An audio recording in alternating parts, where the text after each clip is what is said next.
Bonjour à tous, aujourd'hui je vais vous parler de la réalisation de plans de cou d'apnée.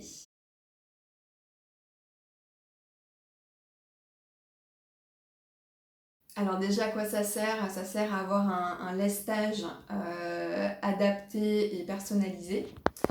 Par rapport à une ceinture de plomb, ça permet d'avoir le lestage beaucoup plus proche des poumons et donc compenser la flottabilité qui est amenée par les poumons pleins lors d'une apnée.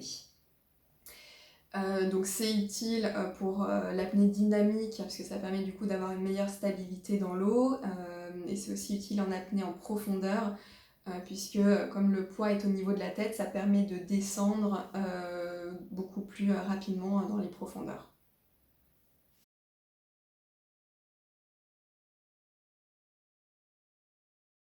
Pour le mesurer, faut le faire en piscine et mettre des poids, se pousser sur le bord du bassin sur 5-10 mètres et s'assurer qu'on reste à la même hauteur dans l'eau. On ne monte pas, on ne descend pas, on reste vraiment à profondeur constante.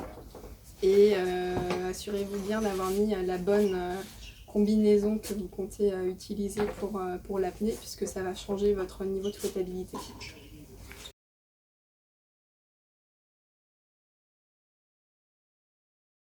Vous aurez besoin du matériel qui est sur la table, donc une chambre à air, de la grenaille de plomb, enfin, il faut le poids qui est nécessaire pour votre plan de cou, il faut l'avoir mesuré en amont. Quand on a le choix, il vaut mieux prendre des billes rondes comme celle-ci, pas seulement parce que ça prend moins de place, mais aussi parce que c'est moins coupant en fait, ça peut faire des trous au niveau du plan de cou. Sur le côté des sphères. Un verre en plastique, ça peut être pratique pour déverser les billes et éviter d'en mettre partout parce que ça roule facilement. Une attache rapide, de la largeur de la chambre à air. Donc ici, on a pris du 4 cm de largeur. De la superglue. Superglue, vérifiez que c'est bien pour du plastique. Du scotch de type Power Tape pour renforcer à la fin, donc ça c'est optionnel. Une paire de ciseaux, un cutter, un entonnoir, ça aide à déverser les billes, la grenaille de plomb. Si vous n'avez pas d'entonnoir, vous pouvez aussi utiliser une bouteille d'eau que vous allez découper pour pouvoir l'utiliser comme un entonnoir. Une balance, de la ficelle. Bon, celui-là il est un peu fancy, mais un mètre de couturier. De l'eau écarlate qui sera utilisée pour nettoyer les parties pour pouvoir les coller ensuite. Et du sopalin pour utiliser avec l'eau écarlate. Bouteille d'air à comprimer qui est là-bas. Et une soufflette.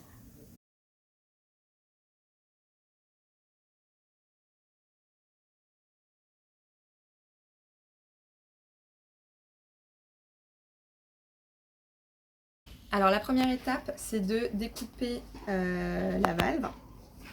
Donc on va couper juste de part et d'autre de la valve. Ici, elle était un petit peu gonflée, c'est pas obligatoire, mais ça permet d'étendre un peu la chambre à air avant de l'utiliser. Hop. Donc il vaut mieux avoir une bonne paire de ciseaux pour le faire parce que c'est pas évident. Ensuite, on va la couper en deux. On va prendre une partie un peu plus petite que l'autre. On va faire par ici.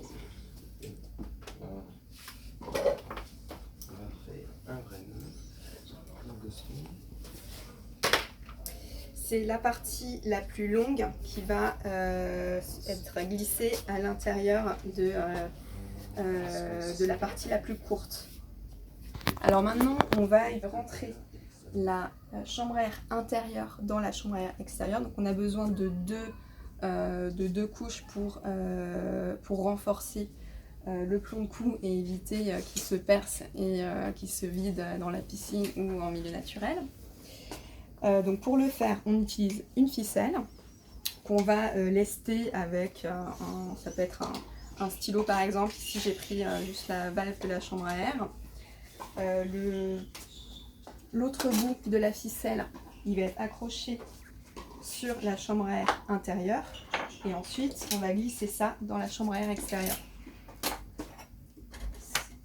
Alors, j'accroche.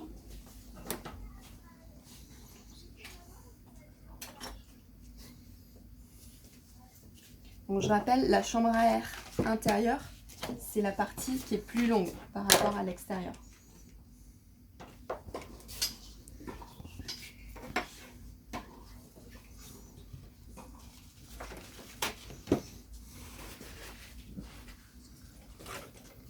Donc là, je vais accrocher un bout ici, un bout sur la valve.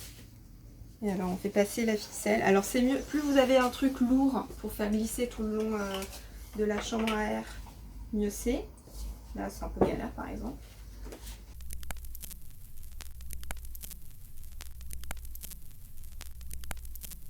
On fait ça avec des gens pour vous aider. Hein. Ouais, il faut mieux être deux. Hein.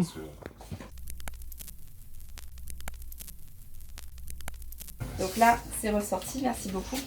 Avant de tirer, on rentre bien le début de la chambre à air intérieure dans celle à l'extérieur. Et après, on chope de l'autre côté. J'espère que mes nœuds vont tenir. Vous verrez que j'ai pas fait de nœuds marins. Je vous aurais peut-être dû. On va voir si ça tient. Donc on tire. Hop. Avec l'aide d'un ami.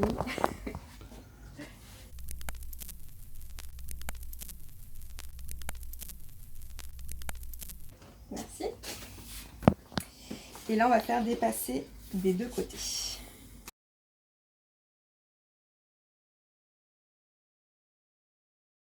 Donc là, l'étape qu'on va commencer, ça va être l'étape le plus galère de la conception du plan de cou. Donc, on laisse dépasser une dizaine de centimètres hop, la chambre à air qui est à l'intérieur par rapport à celle qui est à l'extérieur. Et il va falloir retrousser tout d'abord celle à l'extérieur de pareil sur 10 centimètres. Donc, on y va. Donc il faut y aller petit à petit. Hein. Il n'y a pas de meilleure technique, je pense.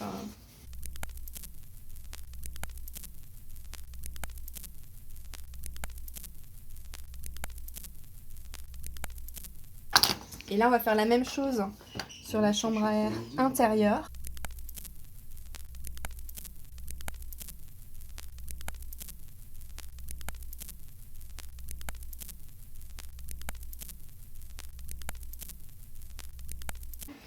Donc on peut attraper un bout de chambre à air par l'intérieur, le bloquer et tirer la partie extérieure. Donc là vous voyez qu'il y a un espèce de revêtement. Alors je ne sais pas trop ce que c'est, mais en tout cas c'est ce qu'il va falloir nettoyer pour pouvoir coller convenablement les chambres à air. Pour ça on utilise l'eau écarlate et un chiffon ou un sopalin. Il faut nettoyer du coup toute cette partie là, donc à l'extérieur comme ça, mais aussi sur la partie intérieure ici, puisque c'est toute cette zone là qui va être collée. On peut coller, faut pas lésiner sur la colle, hein, donc on va coller en gros sur quasiment les 10 cm. Maintenant on va mettre la colle, donc c'est comme j'ai dit tout à l'heure une colle qui doit fonctionner sur des matériaux de type plastique. On va mettre une première partie, on va le faire en deux étapes. Une partie où on met la colle ici.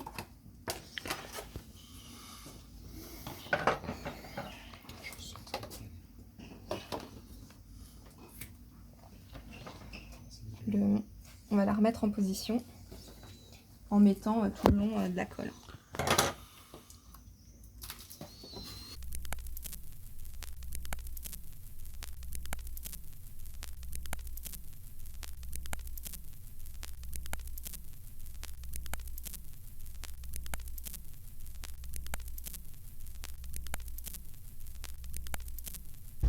Appuyer, coller. Alors pour aider à la prise de la colle, on peut utiliser aussi un serre-joint de ce type qui est assez facile à mettre en œuvre. Une fois que l'intérieur de la chambre à air intérieure a été collé, vous pouvez vérifier si c'est bien hermétique en soufflant de l'autre côté et vérifiant que pas d'air sort de ce côté-là. Maintenant, on va passer la sangle.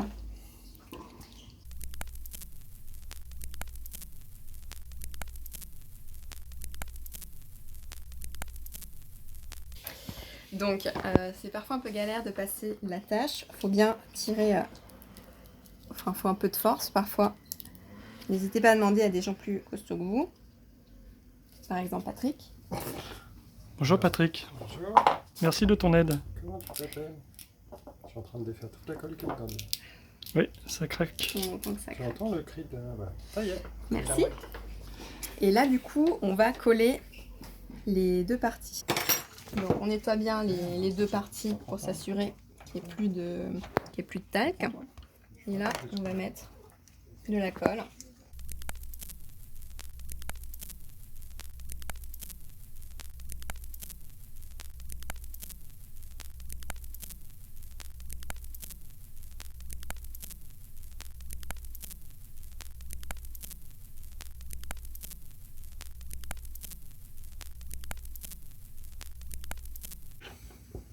Là, on appuie. Donc maintenant que vous avez collé la partie intérieure, on va déployer la partie extérieure par au-dessus pour recouvrir jusqu'au début de la boucle rapide.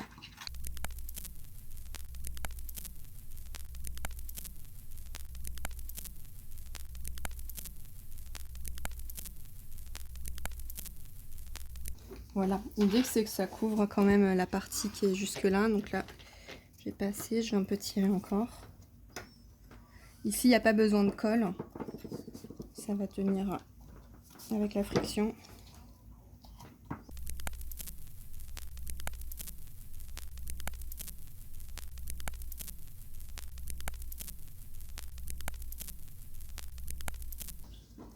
Voilà.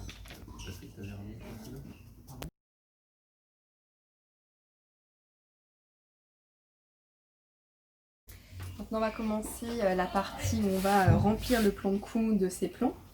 Donc pour le faire, il faut avoir au préalable bien pesé le poids nécessaire pour son plan de cou. Une fois qu'il est finalisé, on ne peut pas vraiment changer, en enlever ou en rajouter. Alors pour remplir le plan de cou, donc l'idéal c'est un petit entonnoir. Et vous allez utiliser la balance pour mesurer le poids nécessaire. On ne peut pas tout mettre d'un coup, donc on va mettre petit à petit et on va tasser avec la bouteille d'air comprimé qui est là-bas. Donc là on va en mettre une partie.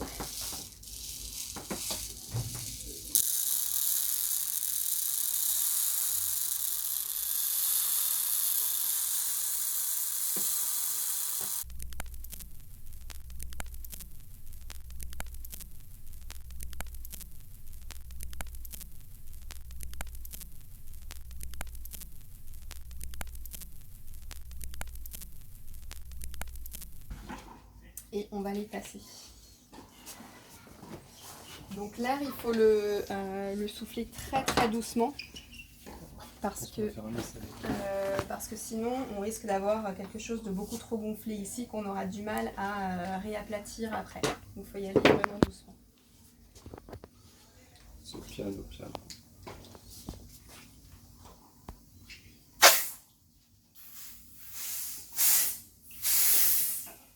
Ça c'est bien, je pense. C'est bon? Ouais. Merci. Donc là, ça a tassé jusqu'ici.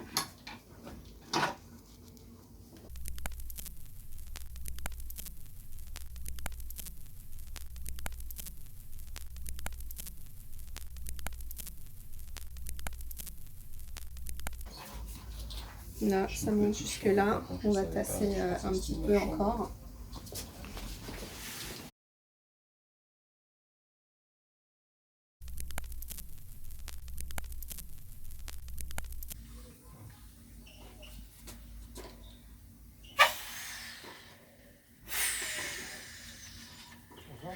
Encore un petit peu.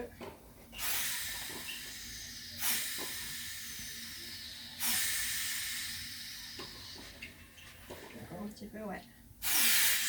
Voilà.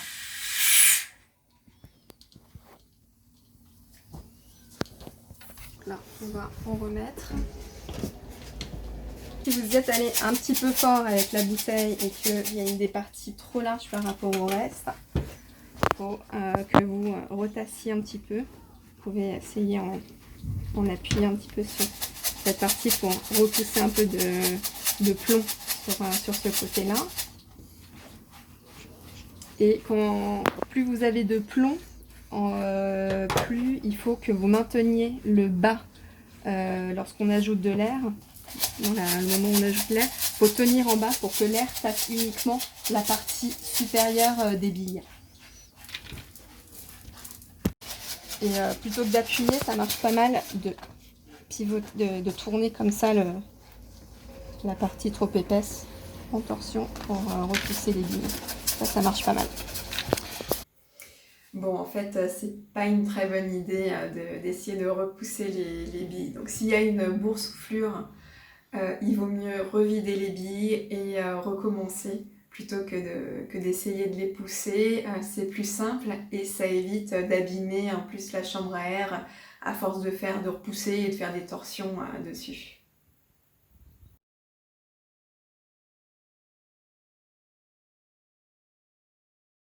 Donc maintenant que le plomb est passé, on va mesurer la longueur nécessaire pour finaliser le plomb de cou. Donc on prend l'autre bout de la tasse qu'on clip et on va poser le plomb de cou. Alors là, il faut bien faire attention à bien maintenir pour pas que les plombs se déversent. Mesurer la distance nécessaire. On se penche en avant. Et il faut que l'attache soit au niveau du bas du menton. Donc là, Ouais, alors attends, je vais essayer comme déjà ça. de faire rentrer ça. Et c'est du coup cette longueur-là. J'ai tout salopé. Ça, c'est au niveau de cette longueur-là qu'il faudra finaliser le plomb de cou. Et c'est à ce niveau-là du coup qu'on va faire les mesures. On va plier. On va faire exactement la même opération qu'on a fait de l'autre côté. Donc j'ai mis un sparadrap pour montrer l'endroit où doit arriver le bout de l'attache. À partir de là, on peut réduire la longueur nécessaire pour la suite. Ici, la partie extérieure va être retroussée sur 10 cm. Donc là, pour la partie extérieure, on n'a pas besoin de beaucoup plus que la marque du sparadrap. Et pour la partie inférieure, il faut 10 cm de plus. Donc en gros, comme ça, on va prendre un petit peu de marge, comme ça, et je coupe. Donc là, je coupe les deux d'un coup, sachant que la partie extérieure, je peux la couper à ce niveau-là.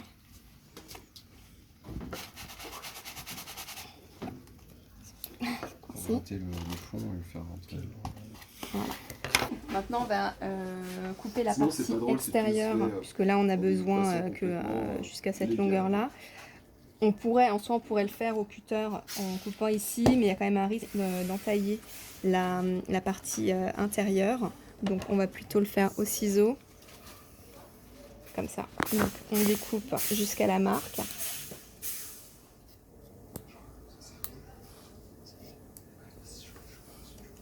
Hop. Et après, on coupe autour.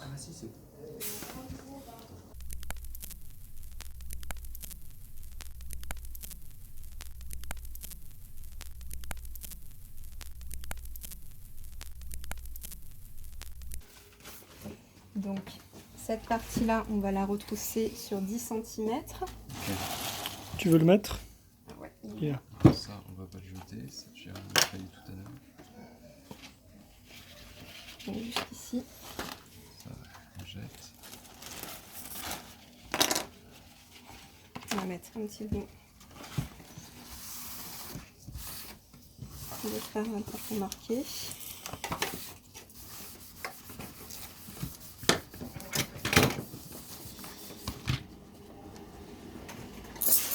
Donc là, nous avons eu un petit accident. Le plomb s'est déversé sur la table. Donc on l'a remis. On a tout ramassé, Et bien maintenant, sûr. pour éviter que ça se reproduise, ce qu'on peut faire, c'est avec les bouts qui restent, couper une fine lamelle et l'utiliser comme un élastique. Donc du coup, pour cette partie-là, on va le fermer temporairement comme ça. Et ça permet de pouvoir retrousser la partie extérieure sans avoir peur que ça se dégage. Hop. Donc ça, c'est comme la dernière fois. Et donc je retrousse jusqu'ici pour avoir 10 cm.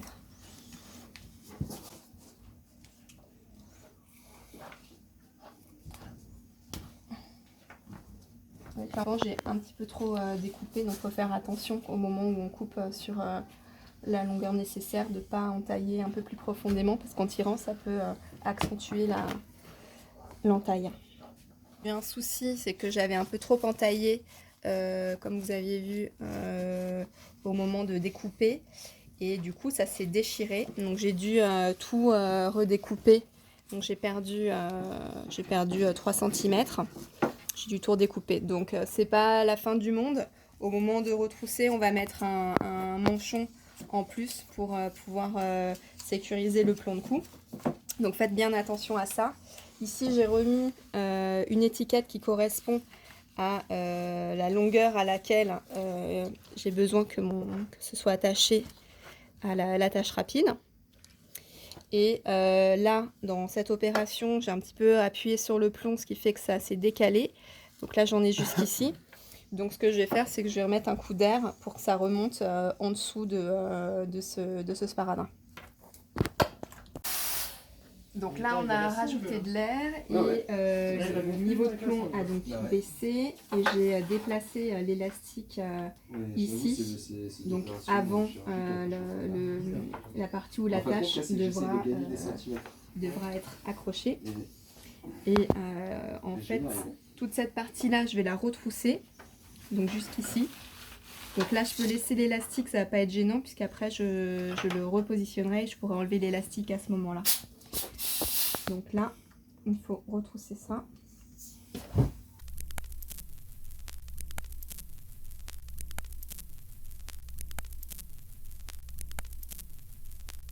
Et donc on la retrousse sur 10 cm. Donc c'était la distance, la longueur qu'on avait jusqu'à la croche. Donc on avait découpé à 10 cm par rapport à ça. Et là on retrousse ces 10 cm.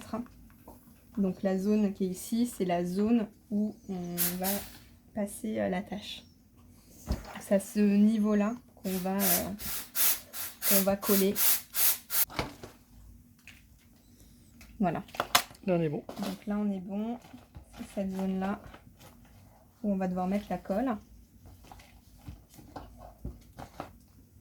Et maintenant, c'est comme ce qu'on a fait pour attacher cette partie-là. On va refaire la même chose ici. Donc, on utilise de l'eau écarlate pour nettoyer la chambre à air et nous assurer qu'au moment de mettre la colle, il y aura une bonne adhérence.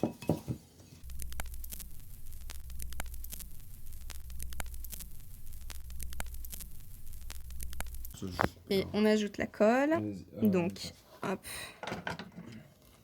on met bien tout le long.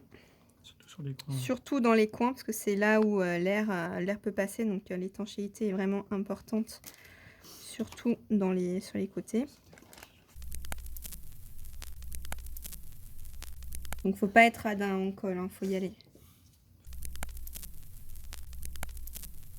Donc on appuie jusqu'à ce que ça colle. Donc là c'est bon, c'est collé, et on va du coup dérouler. J'ai peut-être réussi à le faire, c'est pour ça. Un peu plus simplement pour cette raison. Voilà. Donc on est toujours sur la partie intérieure du plomb de cou. Hop, on le remet. On va commencer à nettoyer. On peut, pour sécuriser un peu plus le truc, on peut ajouter de la colle un peu tout le long. C'est pas obligatoire. Là, je vais en mettre pour sécuriser un peu le truc. Mais si on a fait si la première colle est bien positionnée et bien hermétique, il n'y a pas nécessité d'en mettre plus.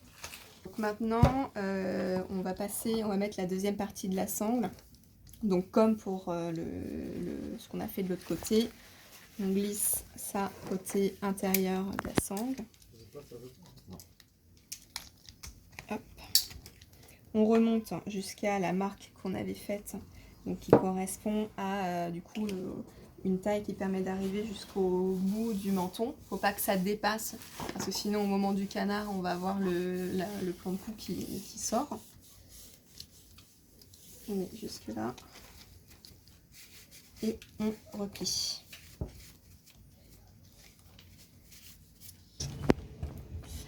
Vous voyez qu'on a laissé l'élastique pour l'instant, on le découpera au moment où on aura fini de se passer là, et ça évitera d'en mettre partout au moment où on l'enlèvera, puisqu'on aura le repli qui fera que le plomb ne pourra pas sortir. Donc là, on a fini de passer la sangle. On va couper l'élastique. Voilà, zou. Et il faut coller cette partie-là, la partie qui va s'apposer, on va coller ça sur ça. Donc pour le faire, bon bah comme tout à l'heure, on nettoie l'eau écarlate.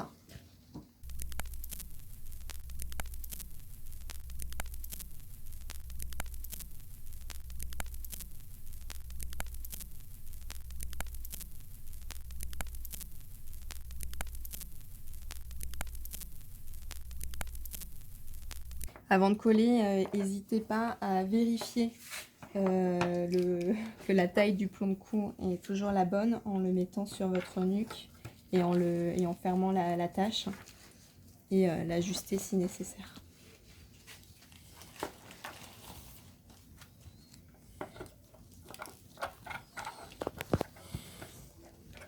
On va attendre que ça sèche un petit peu. Donc maintenant on va déplier la partie extérieure pour la remettre au-dessus. Donc normalement, si vous n'avez pas fait la même erreur que moi à la découpe, ça doit recouvrir jusqu'à la tâche. Moi ça va aller un petit peu, ça va s'arrêter un peu plus tôt.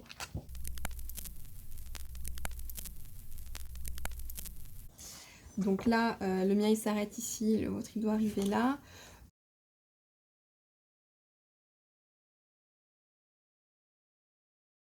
Dans tous les cas, c'est bien de rajouter une couche supplémentaire pour vraiment sécuriser le plomb de cou. Donc vous récupérez un bout que vous avez découpé de la chambre à air, et du coup on va le glisser au-dessus pour bloquer l'ensemble de cette partie. Donc ça on va le faire sur les deux côtés. Ici c'est d'autant plus important que moi j'ai cette problématique où j'ai la partie extérieure qui s'est déchirée. Et voilà, c'est pareil, ça prend un petit peu de temps parce qu'il faut le glisser tout autour de la tâche, puis sur la chambre.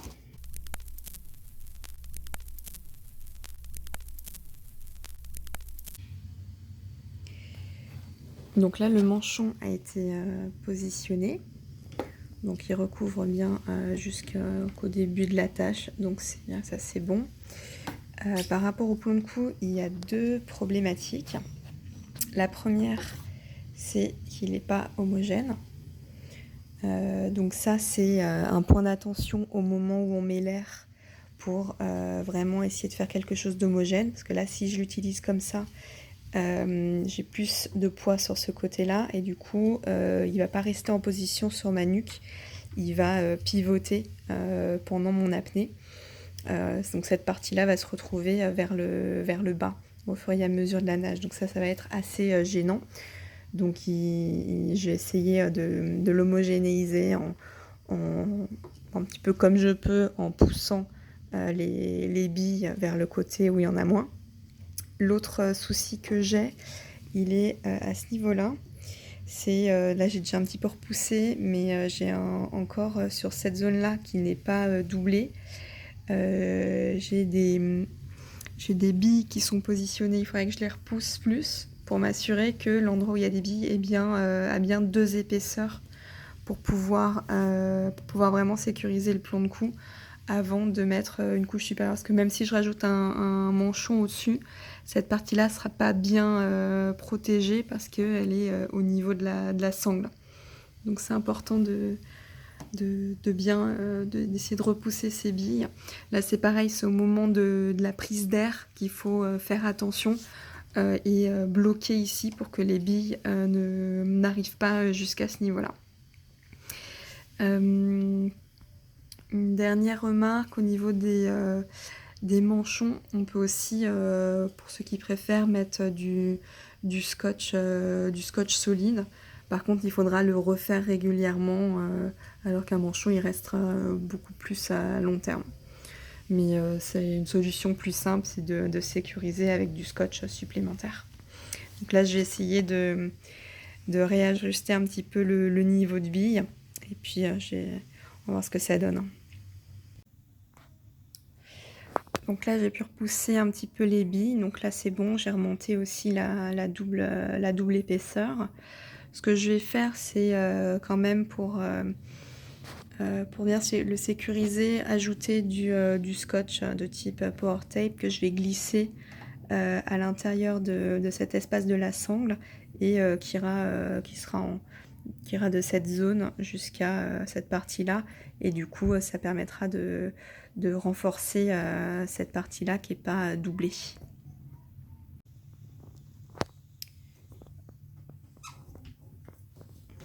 Voilà ce que ça donne. Et là, du coup, je vais ajouter aussi un manchon de ce côté-là.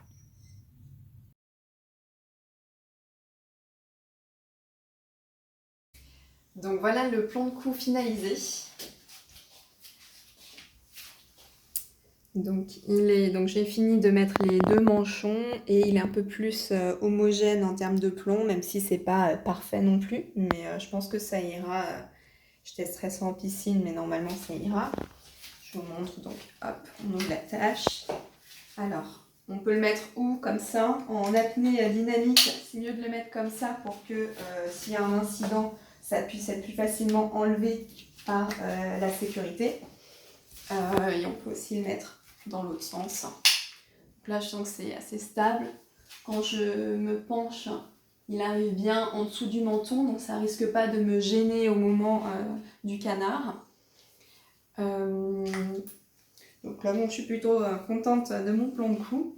Donc comme vous avez pu le voir, c'est pas toujours évident. Il y a quelques fois où il faut avoir un petit peu de patience et de ténacité pour pouvoir le finaliser. Mais je pense que vous réussirez.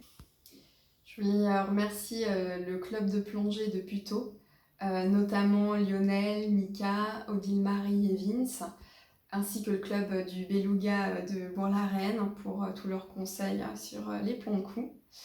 Et merci à vous pour avoir regardé cette vidéo. J'espère que ça vous sera utile et que vous ferez plein de jolis plans de cou.